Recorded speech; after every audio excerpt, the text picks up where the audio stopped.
In today's episode, we're going to be talking about why you need to push and pull when you're doing exercises in general. If you're looking at an overview of all the types of exercises you can do, it can be very complicated, but a simple way of making sure that you get a nice, well-rounded physical activity program is just make sure that you do some pushing and some pulling, and that goes for your upper and your lower body. So let's look at the anatomy, let's look at some examples so that you can easily make sure that you get a nice, well-rounded physical activity program. Let's check it out.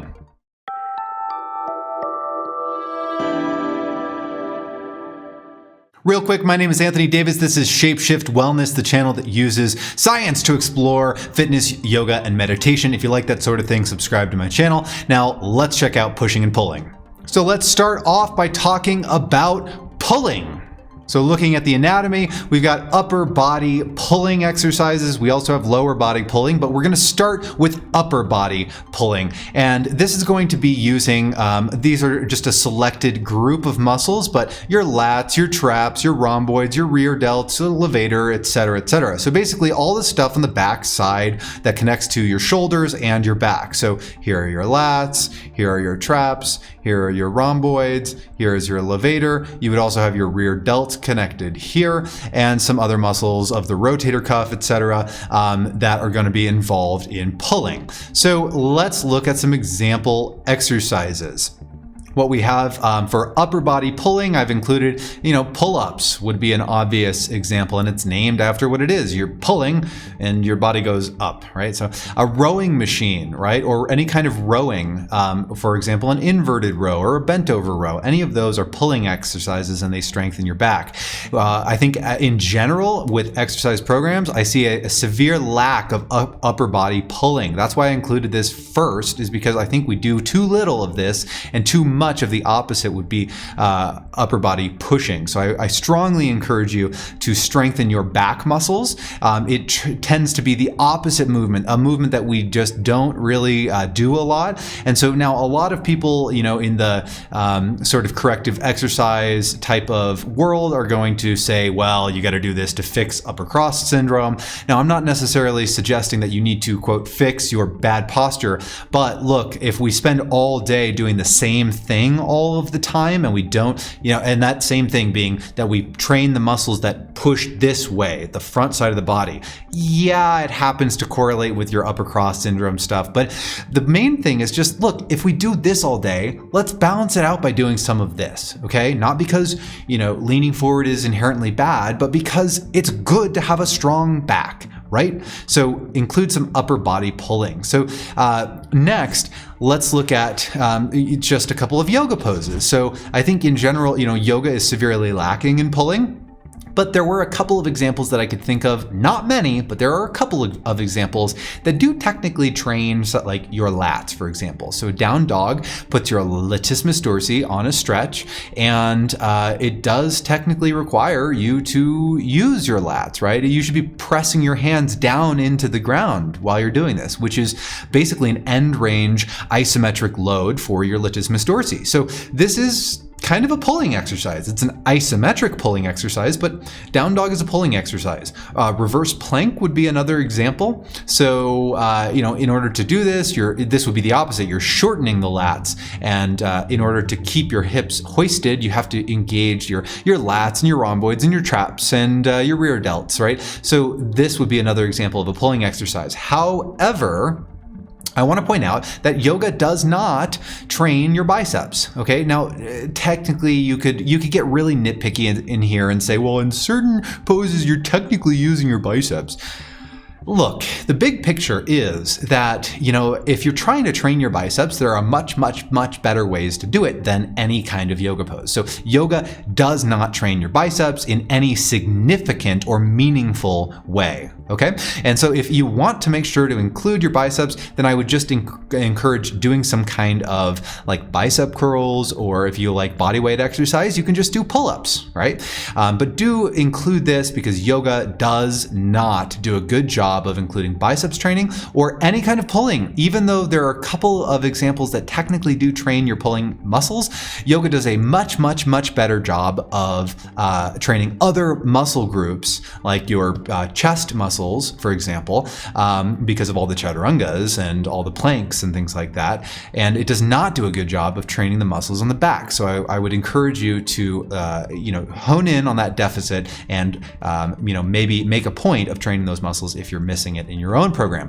Now, lower body pulling. So same thing, pulling, but looking at the lower body. So lower body pulling exercises will be things that basically strengthen the posterior chain. So your hamstrings, glutes, paraspinals, that kind of thing. So all these muscles back here. And there are a bunch of tiny ones that I'm not mentioning, but big thing is hamstrings and glutes. So some examples of that would be mainly the deadlift. The deadlift would be the strongest possible pulling exercise that you could do. It would be the way that the human body can lift the most possible weight because we have the most mechanical advantage and the strongest muscles to do it. So a deadlift is a really good way to pull with the lower body. Now in yoga, we happen to do Warrior 3.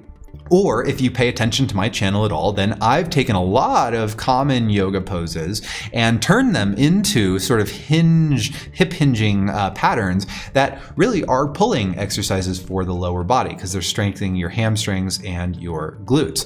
Aside from yoga though, hip thrust or a bodyweight version of a hip thrust would just be a glute bridge. So a normal bridge exercise, that would be pulling. All of these are lower body pulls. Now let's change gears here. So that's basically pulling was the back side of the body. So now let's switch gears and go to the front side of the body. So pushing is all the front side of the body muscles. Now there are some exceptions, but let's not pay attention to that.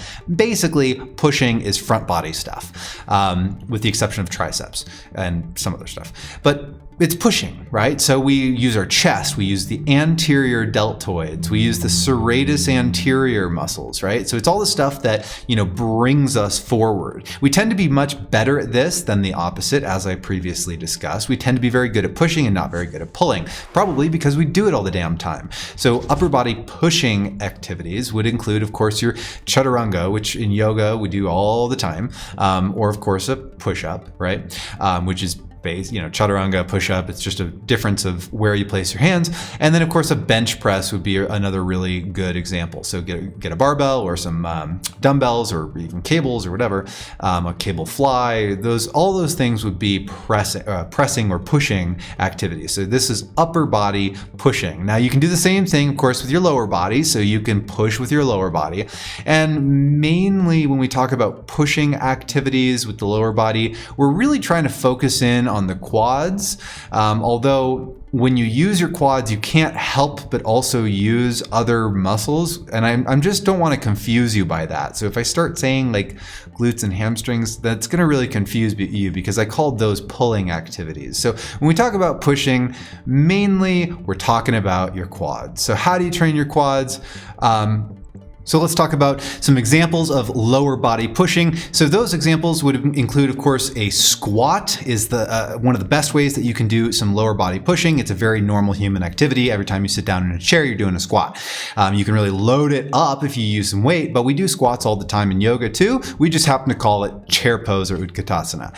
Another very real world example of pushing for the lower body is stairs. I love running upstairs. And by the way, look at these stairs. How cool are those? Like old and kind of overgrown with like grass and stuff. I'm always looking for a good staircase. I love doing stairs. So that's a good pushing activity. Or a lunge. In yoga, we do lunges all the time and we do a bunch of variations. So most of the standing poses in yoga, especially if the knee is bent in the front, so like your lunge, your twisted lunge, even your warriors, those would be lower body pushing activities, right? Or even like a goddess pose or something like that. So there are lots of examples of lower body pushing activities. So all in all, we just want to make sure that we're not forgetting to push and pull. And if you're trying to break down your activities, if you're trying to look at like, well, what am I doing for exercise? Am I getting a good, well-rounded exercise? If you just break it down and say, let's do some pushing and some pulling